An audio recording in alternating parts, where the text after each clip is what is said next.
코로나19의 여파와 취업난, 경기 악화로 노동 현장의 변화가 큽니다. 눈에 띄는 것 중 하나는 플랫폼 노동의 증가가 아닐까 싶은데요. 2021년 통계 발표 이후 2022년에 플랫폼 노동자가 20%에서 30% 가까이 늘었습니다.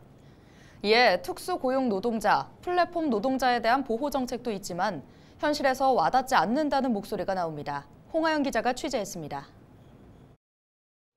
대구 수성구에 있는 한 이동 노동자 쉼터입니다.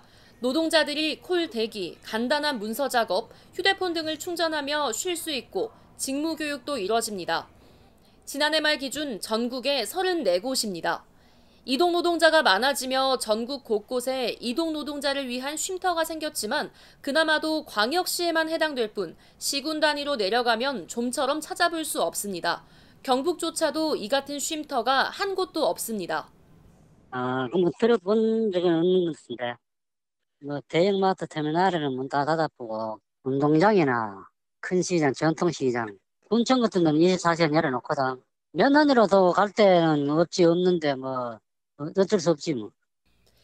2020년 정부가 택배, 대리운전 노동자 등 특수고용 노동자, 플랫폼 노동자 보호 대책을 마련했습니다. 노동을 제공하며 임금 일부를 수수료로 내지만 노동자에 대한 복지나 보호가 없어 이들을 보호하기 위한 제도가 필요하다는 목소리가 있었기 때문입니다.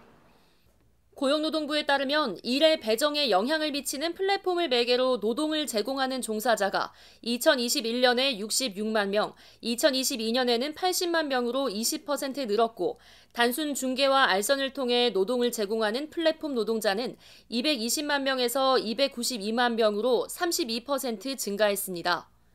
플랫폼 노동자는 늘었지만 이들을 위한 쉼터는 이동 노동자 쉼터 34곳, 간이 쉼터 8곳으로 턱없이 부족합니다.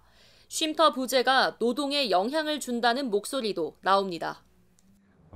적어도 시에 군 단위 한 군데 정도만 있으면 그래도 지역 안에서는 거기 가서 자정까지 기다릴 수 있는 공간이 있는데 그런 게 없다 보니까 지금 야간에 이제 장거리 이동해야 되는 그런 상황에서는 기사들이 이제 콜을 받기를 주저를 하고 있어서 한참 떠 있는 경우가 많거든요.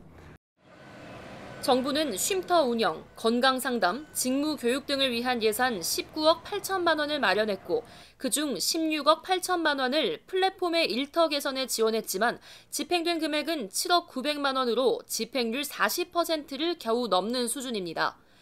플랫폼 업체의 일터 개선 사업에 드는 비용을 정부가 지원해 준다고 해도 플랫폼 업체가 부담스럽다고 나서지 않는다는 분석도 나옵니다.